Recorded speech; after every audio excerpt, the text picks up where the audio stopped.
आज ही Doubtnut app download करें। Doubtnut पर होगा अब आपके सभी मैथ्स, केमिस्ट्री, फिजिक्स और बायोलॉजी डाउट्स का सफाया। बस अपने क्वेश्चन की फोटो खींचो, उसे क्रॉप करो और तुरंत वीडियो सोल्यूशन पाओ। Download now. असर्शन रीजन का हमारे पास क्वेश्चन है जिसमें असर्शन हमें दिए कि इंटरफेसिकुलर कैम्बियम एक डी डिफरेंशिएटेड टिश्यू होता है और इसका रीज़न दे रहे हैं कि इंटरफेसिकुलर कैम्बियम में जो सेल्स हैं वो एक डेफिनेट शेप और फंक्शन अटेन कर लेते हैं और सेल डिवीजन की पावर वो लूज़ कर देते हैं।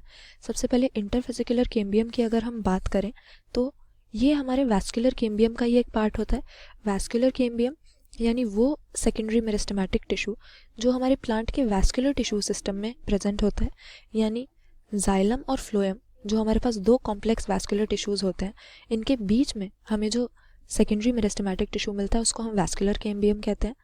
अब यहाँ पर जो जाइलम और फ्लोएम बंडल्स के बीच में प्रेजेंट है उसको हम इंट्राफेसिकुलर वैस्कुलर कैम्बियम का नाम देते हैं और ये डिसकंटिन्यूअस होता है क्योंकि एक कंप्लीट रिंग नहीं बना पाता।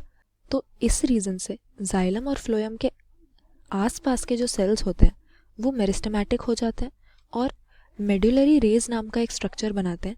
ये मेडुलरी रेज हमारा इंटरफेसिकुलर कैम्बियम बनाते हैं, यानी वो कैम्बियम जो जाइलम और फ्लोएम के बंडल्स के बीच में प्रेजेंट नहीं है बल्कि नेबरिंग जाइलम और फ्लोएम बंडल्स को जो इंटरफेसिकुलर वैस्कुलर कैम्बियम है उनको कनेक्ट करता है। तो मेडुलरी रेज इसे बनाती हैं। अब डी डिफरेंशिएटेड टिश्यू से हमारा क्या मतलब है? हमें पता है कि जहाँ प्लांट में एक्टिव सेल डिवीजन चल रही होती है और ग्रोथ की एक्टिविटीज़ चल रही होती हैं उसको हम मेरिस्टेमेटिक टिश्यू या मेरिस्टेम का नाम देते हैं। अब मेरिस्टेम के जो सेल्स होते हैं जनरली एक से होते हैं। हमें पेरेनकाइमा के सेल्स मिलेंगे जिनमें थिन सेल वॉल्स होंगी और इंटरसेल्युलर स्पेसेस प्रेजेंट होंगे, लेकिन बाद में सेल डिवीजन के बाद इस मेरिस्टेमेटिक टिश्यू के सेल्स को प्लांट की बॉडी में डिफरेंट साइट्स पर अलग अलग फंक्शंस परफॉर्म करने के लिए मैच्योर होना पड़ता है।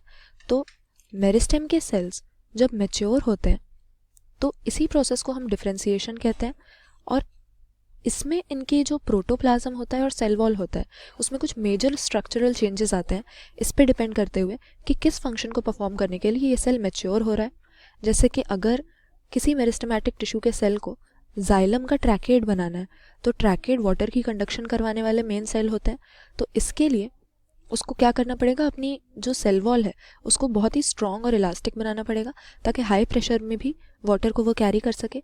तो इस तरह से फंक्शन पे और लोकेशन पे डिपेंड करते हुए जो सेल्स होते हैं अलग अलग तरह के सेल्स में मैच्योर होते हैं और इसी को हम डिफरेंशिएशन कहते हैं। तो डी डिफरेंशिएशन क्या होती है कि जो सेल फुल्ली मैच्योर हो चुका है, डिफरेंशिएट हो चुका है, यानी अब उसमें सेल डिवीजन की कैपेबिलिटी नहीं है, मेरिस्टेमेटिक वो नहीं रहा, लेकिन दोबारा से जब सेल डिवीजन की एबिलिटी उसमें वापस आ जाती है तो कहते हैं कि हम डी डिफरेंशिएट हो गया।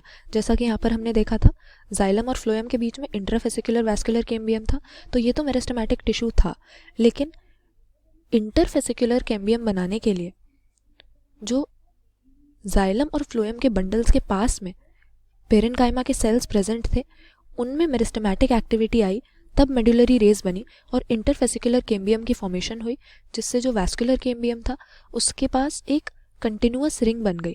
कैम्बियल रिंग कंप्लीट हो गई या कंटिन्यूअस हो गई। तो इसके लिए हमने क्या किया था कि वैस्कुलर बंडल्स के पास के जो सिंपल पेरेनकाइमेटस सेल थे, मतलब परमानेंट टिश्यू बन चुका था, डिफरेंशिएट हो चुके थे वो सेल, उनको मेरिस्टेमेटिक बना दिया और तब हमने इंटरफेसिकुलर वैस्कुलर कैम्बियम बनाया कैम्बियम की रिंग को कंप्लीट करने के लिए। तो इसीलिए हम इसको डी डिफरेंशिएटेड टिश्यू कह सकते हैं। ऐसा क्यों?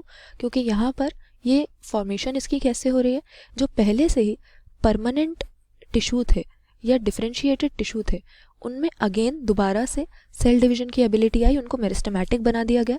तो इसी को हम डी डिफरेंशिएशन की प्रोसेस कहते हैं। तो इंटरफेसिकुलर कैम्बियम हमारा डी डिफरेंशिएटेड टिश्यू है, ये करेक्ट बात हो गई। इसका रीज़न लेकिन जो हमें दिया हुआ है कि इसके सेल्स डेफिनेट शेप और फंक्शन अटेन करके सेल डिवीजन की जो पावर है वो लूज कर देते हैं, इस रीज़न से हम इसको डी डिफरेंशिएटेड टिश्यू नहीं करते। यहाँ पर जो दिया हुआ है डेफिनेशन दी हुई है हमें डिफरेंशिएटेड टिश्यू की या जो परमानेंट टिश्यू होता है उसकी, लेकिन डी डिफरेंशिएशन की बात हो रही थी, यहाँ पे डिफरेंशिएशन की नहीं हो रही थी। इसीलिए रीज़न हमारा डी डिफरेंशिएशन के लिए करेक्ट नहीं है। डी डिफरेंशिएटेड टिश्यू वो होता है जो एक बार मैच्योर होने या डिफरेंशिएट हो जाने के बाद में, यानी डेफिनेट शेप और फंक्शन अटेन करने के बाद में दोबारा से जो सेल डिवीजन की पावर होती है उसको लूज़ करने के बजाय गेन कर लेता है, मेरिस्टेमेटिक हो जाता है। तो असर्शन खाली हमारे यहाँ पे सही है और डी डिफरेंशिएशन के लिए रीज़न सही नहीं है, तो ऑप्शन सी अपना करेक्ट आंसर मार्क करेंगे। क्लास 6 से 12 से लेके नीट, IIT, जेई मेंस और एडवांस के लेवल तक 10 मिलियन से ज्यादा स्टूडेंट्स का भरोसा। आज ही डाउनलोड करें डाउटनेट ऐप या व्हाट्सएप कीजिए अपने डाउट्स 8400 400 400 पर।